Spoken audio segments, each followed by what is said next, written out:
जय श्री राम दोस्तों। आप सबका उन्नति एस्ट्रोवाला के प्लेटफॉर्म पर हार्दिक स्वागत है। आज से अगले कुछ महीने मैं हर रोज एक कुंडली लेकर आप सबके सामने आऊंगा और उसका वैदिक एस्ट्रोलॉजी से एनालिसिस करने का प्रयास करूंगा। उम्मीद करता हूं जिन जिन लोगों को वो चार्ट अच्छे लगेंगे, मेरा चार्ट एनालिसिस अच्छा लगेगा, उस वीडियो को लाइक करना, उस वीडियो को शेयर भी करना अपने पीयर ग्रुप में या जहां भी आपका ग्रुप है, और उसके साथ साथ आप चैनल को अवश्य सब्सक्राइब करना। बस इतनी सी आपसे विनती है कि आप इस चैनल को जितना ग्रो करने में हेल्प करेंगे, उतना अच्छी इंफॉर्मेशन समय समय पर आपके साथ शेयर होती रहेगी। तो दोस्तों, वैदिक एस्ट्रोलॉजी में जब भी हम किसी कुंडली का एनालिसिस करते हैं, देखिए सेलिब्रिटी की जो कुंडली होती है वो हमारे पास अगर जब तक स्वयं किसी के द्वारा ना आए तो हमें उसके बारे में कुछ भी कहना मुश्किल होता है। लेकिन जब हम सेलिब्रिटी की लाइफ को देखते हैं और उसको अपने अनुसार, जो भी हमारी विद्या है, जो हमारी नॉलेज है, जिसका भी अपना एक्सपीरियंस है, उसके हिसाब से असेंडेंट बनाकर उस चार्ट का एनालिसिस दिया जा रहा है। तो देखिएगा, इस कुंडली में 9 नंबर का धनु राशि का लगन बना है और धनु राशि का जो स्वामी है वो गुरु यहाँ पर चला गया है अष्टम भाव में। ठीक है, ना द्वादश भाव में गया है, 12th हाउस में। जो असेंडेंट लॉर्ड है वो चला गया है 12th हाउस में। तो ये बताता है कि ऐसे जातक का समय समय पर कुछ ना कुछ, चाहे उसकी गलती हो या ना हो, सिचुएशन जो है कहीं ना कहीं उसको एक ऐसा लॉस, ऐसा आइसोलेशन या ऐसा रिजेक्शन सहन करना पड़ेगा।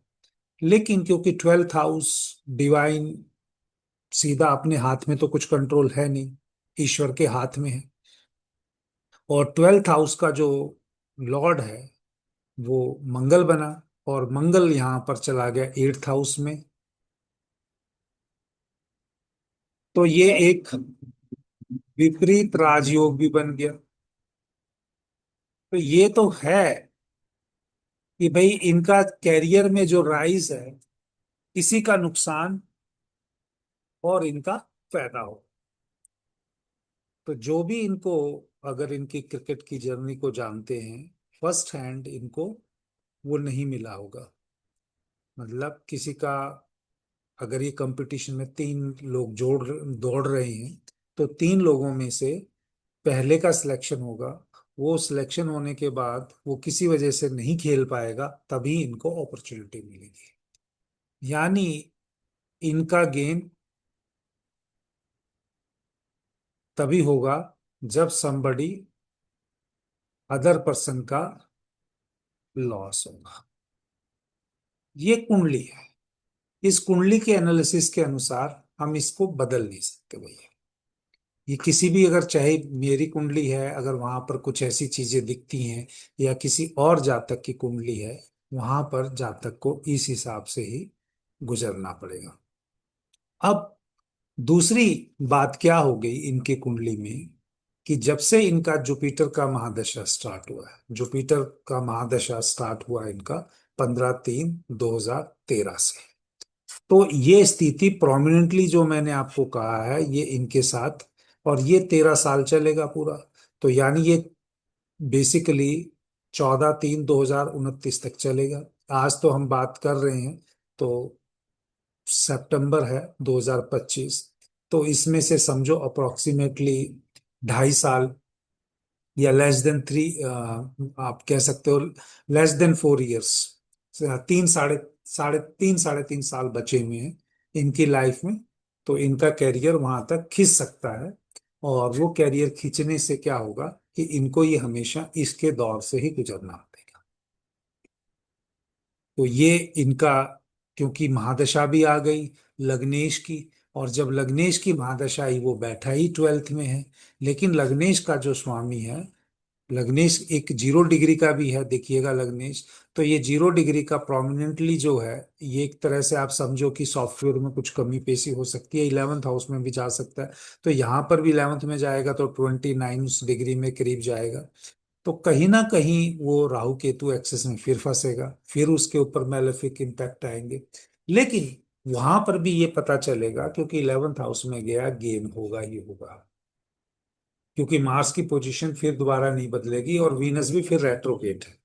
तो कहीं ना कहीं प्रोफेशन में पूरा हार्डवर्क करने के बावजूद भी वो जो एक लाइमलाइट है और एक जो सक्सेस है, उस लेवल की दिखती नहीं, लेकिन गेन जरूर दिखता है।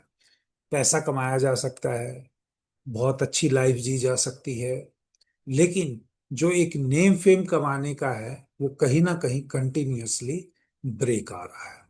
सेलिब्रिटी बने में या सक्सेस प्राप्त करने में नहीं है। लेकिन जो एक कुंडली का स्कोप है, वो पूरा नहीं हो रहा। वो किस वजह से नहीं हो रहा, और उसका कारण भी ये सेल्फ ही होगा। अगर इन्होंने सेल्फ ही, क्योंकि मैंने देखा है धनु लग्न की जब भी कुंडली बनती है, जातक को बहुत ही जिंदगी में धार्मिक या रिलीजियस आप बोल लीजिए, या आप बोल लीजिए डिसिप्लिन वाला रहना पड़ता है, कंट्रोवर्सी से दूर रहना पड़ता है। तो क्योंकि इनका लग्नेश वहां गया, तो कंट्रोवर्सी इनका पीछा छोड़ती ही नहीं।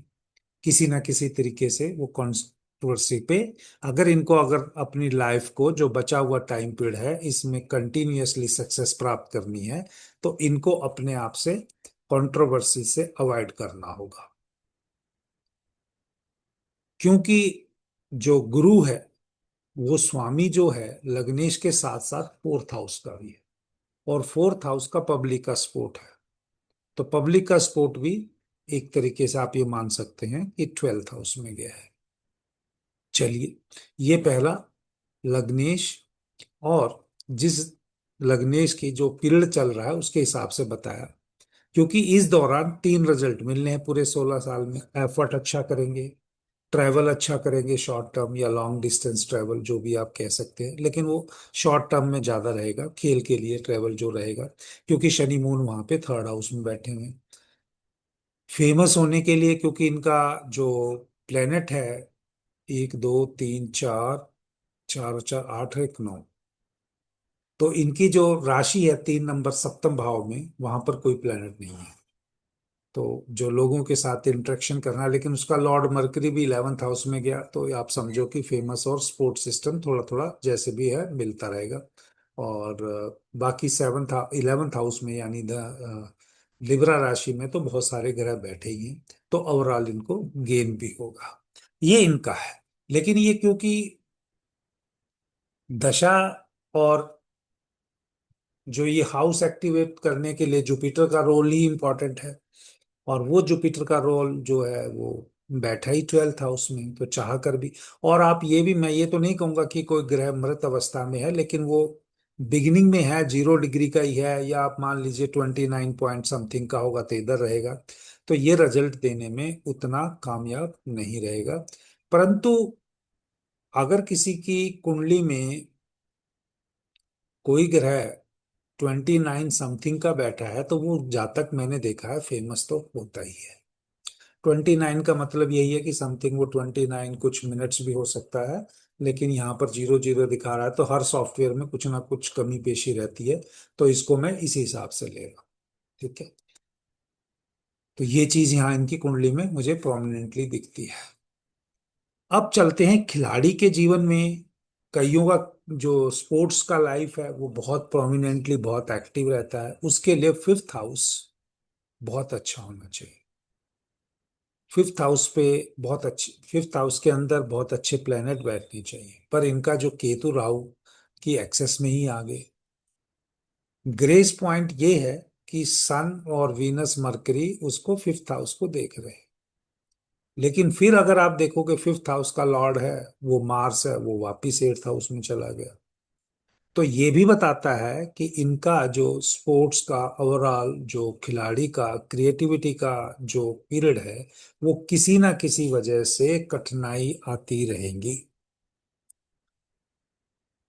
अब दूसरी बात है, ये आती क्यों है?